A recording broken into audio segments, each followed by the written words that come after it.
আজ হাজির হলাম এগ কারি রেসিপি নিয়ে। ডিমের এই রেসিপি থাকলে মাছ মাংস ছেড়ে এটাই খাবেন, এত সুস্বাদু হয়েছে। ডিমের রেসিপি তো আমরা প্রায়ই করে থাকি, তবে এইভাবে ডিমের কারি একদিন খেলে জীবনেও ভুলতে পারবেন না এর স্বাদ।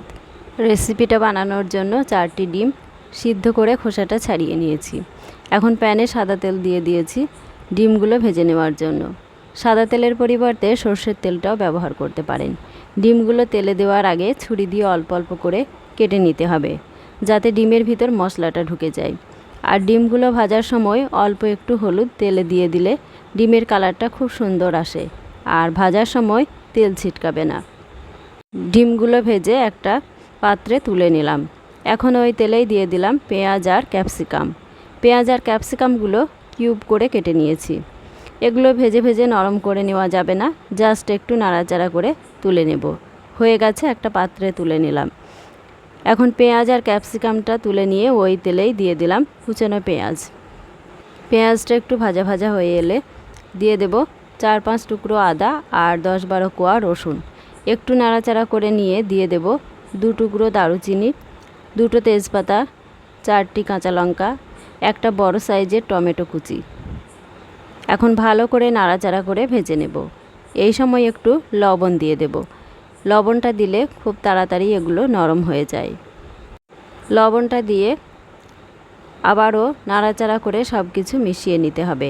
এখন আধখানা জায়ফল, 5-6টি লবঙ্গ, একটা জয়িত্রী আর 5-6টি এলাচ দিয়ে দিলাম। এখন হিটটা মিডিয়াম করে আবারও একটু নাড়াচাড়া করে ভেজে নিলাম। ভেজে নেওয়া হয়ে গেছে, এখন একটা পাত্রে তুলে নিলাম। মশলাটা একটু ঠান্ডা করে নিয়ে পেস্ট করে নিতে হবে। মশলাটা তুলে নেওয়া হয়ে গেছে।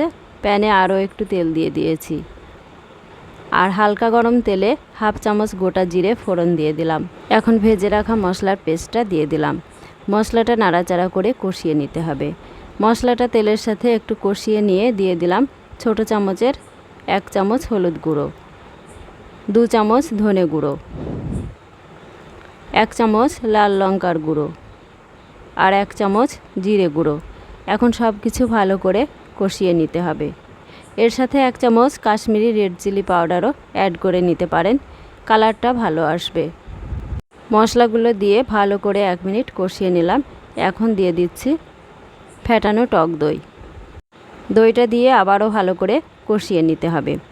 আমি এখানে 1/2 কাপের একটু কম টক দই ফেটিয়ে নিয়েছি, দিয়ে দিলাম। এই দইটা দিয়ে মিডিয়াম হিটে আরও 2 মিনিট কষিয়ে নিতে হবে। তারপর দিয়ে দিচ্ছি জল। আমি এখানে 1 কাপ গরম জল দিয়ে দিলাম। জলটা দিয়ে কষানো মশলার সাথে নেড়েচেড়ে ভালো করে মিশিয়ে নিতে হবে। জল দিয়েও ভালো করে ফুটিয়ে নিয়ে দিয়ে দিলাম ভেজে রাখা ডিম। ডিমগুলো নাড়াচাড়া করে গ্রেভির সাথে ভালো করে মিশিয়ে নিতে হবে। এখন 1 চা চামচ কসৌরি মেথি উপর দিয়ে ছড়িয়ে দিলাম। কসৌরি মেথি দিয়ে আবারও ভালো করে মিশিয়ে নেব। এই সময় নুনটা একটু চেক করে নিতে হবে। এখন দিয়ে দিলাম ভেজে রাখা পেঁয়াজ আর ক্যাপসিকাম। পেঁয়াজ ক্যাপসিকামটাও গ্রেভির সাথে ভালো করে মিশিয়ে নিতে হবে। এই সময় একটু চিনি বা মধু অ্যাড করে নিতে পারেন, তবে আজ আমি ডিমের কারিটা ঝাল ঝাল করেই বানাচ্ছি। এখন ঢাকা দিয়ে 2 মিনিট রান্না করে নিলাম। এখন দিয়ে দিলাম একটু ধনেপাতা কুচি। ধনেপাতাটাও একটু নাড়াচাড়া করে মিশিয়ে নেব। তারপর পরিবেশনের পালা। ডিমের এই কারি গরম ভাতে জাস্ট ফাটাফাটি লাগে, আবার রুটি পরোটা দিয়েও খেতে পারেন। বাড়িতে ডিমের এই রেসিপি হলে মাছ মাংস কিছুই আর লাগবে না। রেসিপিটা ভালো লাগলে আমার এই ছোট্ট চ্যানেলটা সাবস্ক্রাইব করে দেবেন, লাইক, কমেন্ট আর শেয়ার করে পাশে থাকবেন। সবাইকে অসংখ্য ধন্যবাদ।